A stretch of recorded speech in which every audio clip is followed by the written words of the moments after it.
Sean muy bienvenidos a su canal APEDS, tu comunidad de asistencia pediátrica y académica. En este momento presentaremos una revisión sobre semiología médica respiratoria. La semiología del aparato respiratorio del niño ofrece más dificultades respecto a la del adulto, debido a sus particularidades anatómicas y funcionales y a su modo especial de reaccionar ante las diferentes noxas. Tales diferencias son más notorias en los más pequeños y se atenúan en los niños mayores y adolescentes. La entrevista y el examen clínico correcto todavía son insustituibles. Sin embargo, hay existencias de muchas herramientas tecnológicas que hacen una gran ayuda para clínica. Tomar en cuenta que el niño es un respirador nasal y que la resistencia de la vía aérea es mucho mayor. Tiene una pared torácica más elástica, con un retroceso pulmonar menos elástico, mayor tendencia al colapso pulmonar y su respiración se basa en la movilidad diafragmática. La entrevista y el examen clínico debemos tomarlo en cuenta, resaltando que la anamnesis, como en otros campos de la pediatría, debe elaborarse a merced de los informes de una tercera persona, en este caso la madre, el padre, el tutor, que el niño complementará o no según la edad, su nivel de comprensión y, por supuesto, sin ningún tipo de imposición. Debemos estar atentos a responder las siguientes preguntas. La evolución, si es aguda, con un proceso menor de 3 semanas, subaguda, con un proceso de 3 semanas a 3 meses, un proceso crónico que supere los 3 meses y también una afectación de tipo recurrente. Hemos de tomar en cuenta, naturalmente, si la condición del niño puede amenazar la vida de manera inmediata o de manera tardía. Esta evaluación permite la iniciación de medidas diagnósticas terapéuticas de forma rápida y eficaz. Hay características inherentes en la historia que te deben referir en la inercia del proceso. Entonces, de manera rápida puedes valorar si estás ante una lesión de tipo alta, si la patología inicia y termina rápidamente, y podemos pensar entonces en una de ellas, que sería rinofaringitis viral o una bronconeumonía. Si la afectación es baja, se inicia y termina lentamente. En estos casos, neumonía estafilocócica, histoplasmosis. De esto se deduce que la inercia no se relaciona con la gravedad de la patología. El motivo principal de la consulta constituye el hilo conductor del diálogo, al que se agregará la sucesiva cronología de síntomas, útil para inferir la agudeza o cronicidad de la afección. Hay síntomas que son sumamente puntuales, como son la tos, la dificultad respiratoria, otros que pasan a ser menos específicos, como la mención de fiebre, la falta de apetito, adelgazamiento. Incluso pueden hasta desviar la atención hacia otros tipos de afectaciones en otras partes del cuerpo. Hay características en las historias que son sumamente relevantes y te deben llevar a saber si estás ante un proceso restrictivo o obstructivo. Si hay infección presente, entonces debes pensar en que hubo tratamientos previos, si hubo uso de broncodilatadores porque hubo broncoespasmo, o el uso de antibióticos por el tema de la infección previa, y por supuesto sin olvidar lo que pueden llegar a ser las afecciones por tipo familiar. La tos. La tos es un síntoma frecuente en la patología del aparato respiratorio. El avance en los últimos años en el conocimiento de su fisiopatología ha puesto de manifiesto la importancia de la hipersensibilidad central y periférica del reflejo como origen de la tos. Entonces, inician los receptores faringeos, laringeos, la carina, sitios de bifurcación de los bronquios. A su vez, la distensión pulmonar puede provocarla. Viaja a través del nervio vago, llega al tallo cerebral y protuberancia regresa a través del nervio vago, nervio frénico, nervios motores espinales, la laringe, músculos intercostales, el diafragma y músculos abdominales y del piso pélvico. El estímulo reflejo tusígeno puede ser mecánico, inflamatorio, químico o térmico. En los mecánicos te puedes encontrar la parte de la polución ambiental, tumores, cuerpos extraños intrabronquiales, la parte de inflamaciones, inflamación de los alveolos, del intersticio pulmonar. La parte química, una que es sumamente frecuente, el uso del cigarrillo y gases irritantes. A nivel térmico, podemos encontrar entonces aire muy frío, aire caliente. La tos no es más que la expulsión súbita y ruidosa, más o menos repetida y violenta, de aire de los pulmones, tratándose así de una expiración profunda, brusca y sonora, producida voluntariamente o por vía refleja, en donde las cuerdas vocales vibran al pasar la corriente de aire y la apertura de la glotis provoca un ruido de sonoridad especial. La tos constituye un mecanismo de defensa para expulsar secreciones de las vías aéreas, así como también cuerpos extraños. En las partes superior o inferior, el reflejo tusígeno puede originarse también en otras partes. Aquí podemos ver un esquema de lo que son las fases de la tos.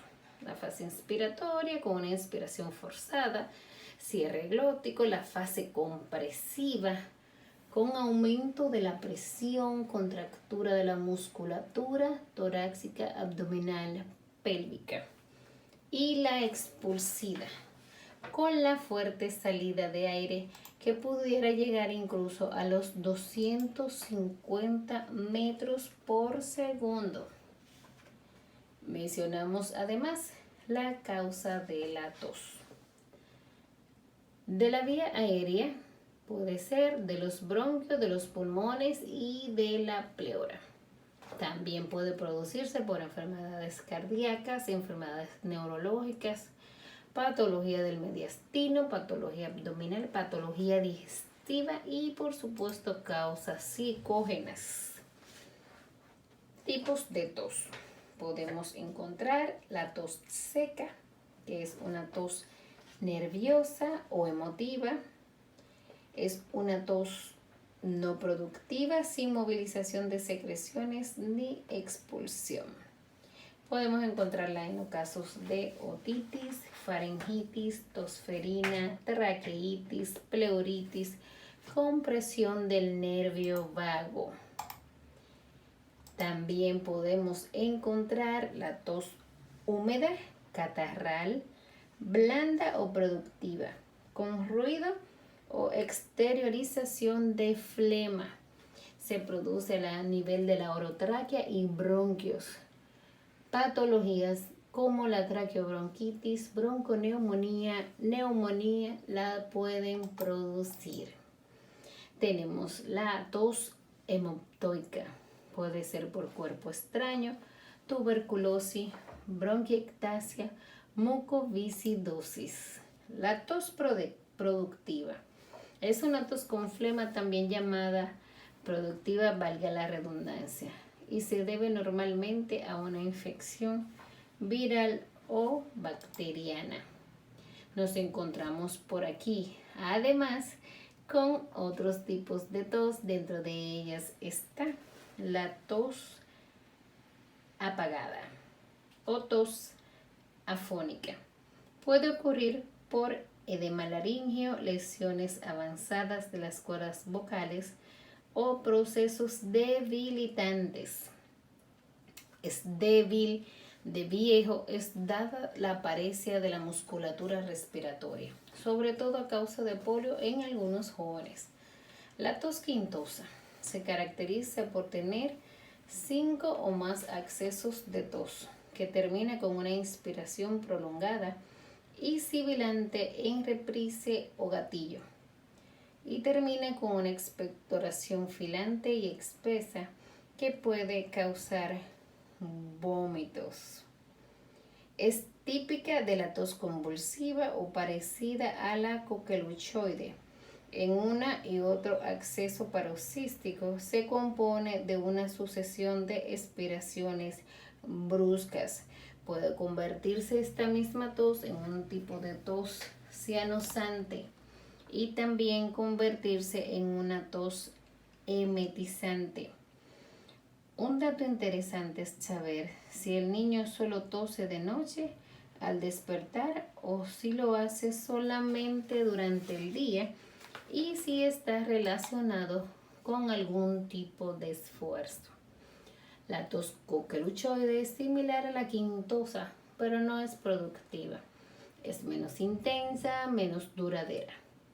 Se presenta en síndrome mediastínico por compresión del vago, tumores o inflamatorios del vago. La tos ronca es intensa y grave y similar a la del ladrido de un perro, también llamada tos perrona. Se presenta en casos de laringitis, traqueolaringitis aguda. La tos afónica se caracteriza por ser de tono bajo y se debe a lesiones inflamatorias o neoplásicas o destructivas de las cuerdas vocales. La tos bitonal, como si el paciente tuviera dos laringes. Se escucha un timbre agudo y otro grave, al unísono, por compromiso de nervio recurrente que actúa sobre las cuerdas vocales. Orienta a procesos mediastínicos, dentro de los que podemos encontrar aneurisma del callado de la aorta, tumores mediastínicos que comprometen nervio recurrente. La tos es un sistema de defensa del aparato respiratorio, mas sin embargo debe mencionarse que esta puede tener algunas complicaciones. Dentro de esta, síncope tusígeno por hipoperfusión cerebral. Puede llevar a convulsiones, hemorragia subconjuntival, aumento de la hemorragia intracraneal previa, dolores musculoesqueléticos del tórax y el abdomen, lección laríngea, neumotoras, enfisema subcutáneo, fracturas costales, incluso vertebrales, hernias abdominales, cefalea, insomnio, fatiga, depresión, incontinencia urinaria, vómitos, deshidratación, desequilibrio hidroelectrolítico, hemorragia pulmonar e incluso la muerte. Y de ahí entonces nos preguntamos, ¿la controlo o no la controlo? Es una disyuntiva de suma importancia y por supuesto cada caso de paciente debe ser individualizado. El estridor laríngeo es una respiración ruidosa por obstrucción de la corriente de aire de la vía aérea superior, causada por lesión a nivel de la supraglotis, subglotis, tráquea de origen congénito. Las causas podemos encontrar laringomalacia, parálisis de cuerdas vocales, síndrome de Arnold-Chiari, hemangioma subglótico, estenosis subglótica. Membranas congénitas laríngeas. Causas menos frecuentes estaría quistes congénitos, atresia laríngea, hendiduras laríngeas, compresión por anillos vasculares y el síndrome de Creux-Duchar. Las características ya mencionadas inicialmente es que hay que saber si estas se modifican con el ejercicio y también con el horario. Cada uno de ellos va a orientar al origen. En este sentido mencionamos, si tienen una tos que es con el ejercicio, es inducido un broncoespasmo por el ejercicio. Matutina pueden ser por hiperactividad bronquial, bronquiectasia. Nocturna, reflujo gastroesofágico. Diurna y si de en la noche es psicógena. Emetizante, reflujo gastroesofágico, tosferina. Cabe mencionar que según los grupos de edad, la tos puede tener sus propias características. Es así que encontramos que en el recién nacido podemos encontrar una tos coqueluchoide por fístula traqueoesofágica, reflujo gastroesofágica, hendidura laringea, anillo vascular, tosferina, infecciones por virus, bacterias u hongos.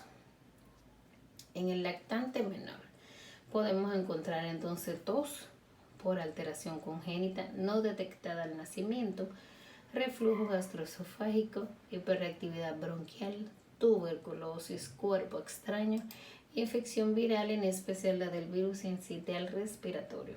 En el lactante mayor encontramos entonces hiperreactividad bronquial, infección viral o bacteriana, bronquitis, cuerpo extraño.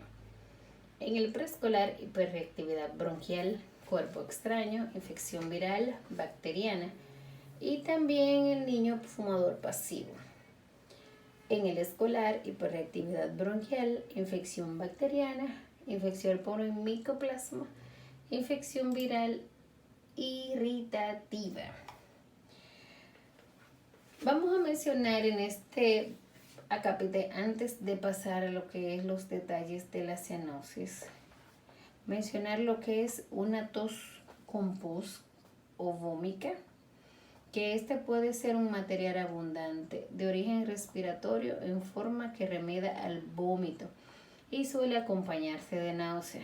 Evoca la hidatidosis si el aspecto del líquido es claro y acuoso, su sabor salado e incluso si se acompaña de restos de membranas, lo que los familiares o el niño comparan con ollejos de uvas. Mencionamos además la hemoptisis, que es la expulsión por la boca de sangre procedente del aparato respiratorio infralaríngeo.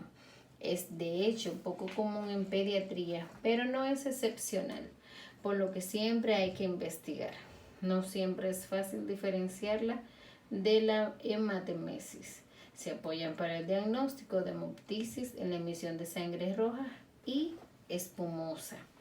Mencionamos además lo que sería un esputo hemático, que esta es una expectoración con estrías de sangre. Esputo hemoptísico es redondeado, oscuro, pegajoso y brillante, prácticamente solo está constituido por sangre. Respiración periódica. Entre los diversos tipos de respiración podemos encontrar la respiración de Cheyne-Stokes y la de Kussmaul. Cianosis. Se presenta la coloración azulada de piel y mucosa cuando la hemoglobina reducida es mayor de 5 gramos por ciento. Distribución. Puede ser periférica en los dedos, labios o generalizada. La evolución de esta, pues si es reciente, hace pensar en patología pulmonar. Si es de larga evolución, se debe pensar entonces en cardiopatía congénita. La coloración azul o lívida de la piel y la mucosa aparece por lo general en presencia de grandes cantidades de hemoglobina. Ya hemos mencionado que por encima de 5 gramos por ciento en los capilares, y esto obliga a pensar en una afección cardiorrespiratoria, sobre todo en niños. Mientras más pequeño, más debe ser la tendencia. Es importante confirmarla en el examen clínico y recordar que sus diversos mecanismos de producción figuran la hipoventilación alveolar, la distribución desigual de gas y sangre por el pulmón, los cortocircuitos de derecha a izquierda y las alteraciones de la disfunción alveolo-capilar. La cianosis es poco frecuente en las enfermedades respiratorias del niño, pero si aparecen se debe considerar un signo de gravedad. Causas: hipoventilación alveolar aguda o crónica por obstrucción de vías aéreas, depresión del centro respiratorio, parálisis muscular, alteración de la relación ventilo-perfusión, bronconeumonía, septicemia, cortocircuito izquierda-derecha, cardiopatía congénita, alteración perfusión pulmón, fibrosis pulmonar, neumonitis intersticial. La dificultad respiratoria es un dato muy elevante y de hecho es uno de los síntomas más específicos de la parte de la semiología a la hora de la visita de los padres con el niño. Puede ser acelerada, ansiosa, con episodios de apnea, asfixia, puede ser asmática, dificultosa, con jadeo, suspirosa, estertorosa, sibilante, con pitidos e incluso con ronquidos. Es la respiración dificultosa que se acompaña de una sensación de falta de aire. Dado su componente subjetivo, solo puede ser expresado por el niño mayor. En el lactante y el niño pequeño se suele hablar de dificultad respiratoria para evitar incorrección semática, o se interpreta como disnea cuando es objetivable por el examinador. El inicio brusco es progresivo. El tiempo de evolución, la agravación o mejoría, su relación con el alimento, la actividad, la posición y otras variables son datos de interés para elaborar el diagnóstico. Diversas modificaciones del ritmo respiratorio no incluyen por definición el componente subjetivo del paciente, excepto la polipnea, que es una respiración rápida y anhelosa. Tal es el caso de la taquipnea, que es una respiración acelerada y superficial. Y encontramos la hiperpnea, que es una exageración de la amplitud y profundidad de los movimientos respiratorios. Y la bradipnea, que es una respiración lenta. Hacemos un recorrido de estos 4 términos. Primeramente, encontramos polipnea, que son respiraciones rápidas y profundas. Taquipnea, una respiración rápida y superficial. Hiperpnea, exageración en la amplitud y la profundidad.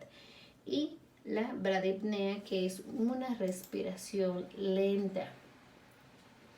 En los niños más pequeños es objetiva y en los escolares y adolescentes puede ser subjetiva. Es un signo clave que indica compromiso mayor del tracto respiratorio y su presencia exige asistencia oportuna y eficaz.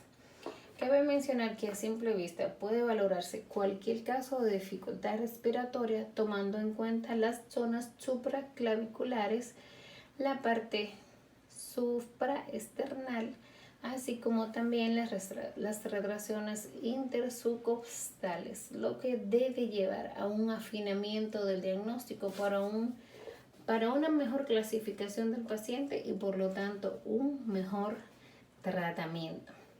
Debe valorarse su comienzo. Si es de tipo agudo, debe pensar de inmediato en cuerpo extraño, si tiene exacerbaciones o no, si es crónica. La respiración debe relacionarse con la presencia de signos de infección. Si es de tracto respiratorio superior, incluirá el estridor, cornaje, tos perruna. En casos de epiglotitis, que puede deberse también a laringotraqueitis, laringitis y rinofaringitis. Si es de tracto respiratorio inferior, será acompañada de quejido respiratorio y tos húmeda, apagada en caso de bronconeumonía o neumonía, sibilante en expiratoria como la hiperreactividad bronquial y la bronquitis. Vamos a abordar también de una manera rápida lo que es el dolor torácico. El dolor torácico se observa con cierta frecuencia, sobre todo en niños escolares y adolescentes, convirtiéndose así en uno de los motivos de consulta por los servicios de emergencia. Aunque en su mayoría no suele ser grave, sí puede convertirse en un elemento de incertidumbre. porque definitivamente hay que investigarlo, más que solamente aplicarse a la parte de la analgesia. Es mucho más frecuente y es la llamada de costado. Denota el compromiso de la pleura parietal en caso extremo y el comienzo puede ser agudo. Se describe como un dolor intenso en una zona determinada que aumenta con la tos, las inspiraciones y el estornudo. Es producido por la pleura afectada, eso es en caso de afectaciones a nivel de la pleura, así como del nervio intercostal correspondiente. Pero en ciertos casos puede verse el dolor referido, por ejemplo, neumonías basales con dolor referido al abdomen, que confunde en esos casos con abdomen agudo. Cabe mencionar entonces que el dolor torácico puede deberse a una pleuritis, esofagitis, pericarditis, patología de la pared torácica, miositis, osteocondritis. Esta última suele ser la más frecuente. ¿Qué debemos tomar en cuenta? La localización, la severidad, la duración, la puntada de costado, como ya hemos mencionado, si es dorsal, cervical y la homoalgia con irradiación. Ya habíamos mencionado la parte de la expectoración, de los tipos de expectoración, si son con sangre, si son con pus, tomando en cuenta lo que son los horarios y el tipo de presentación. Si es un esputo seroso, mucoso negro con broncorrea, moco purulento, hemoptoico, hemoptisis, herrumbroso, vómica purulenta o hidatídica, vómica fraccionada, moldes bronquiales, cálculos pulmonares, membrana hidratídica.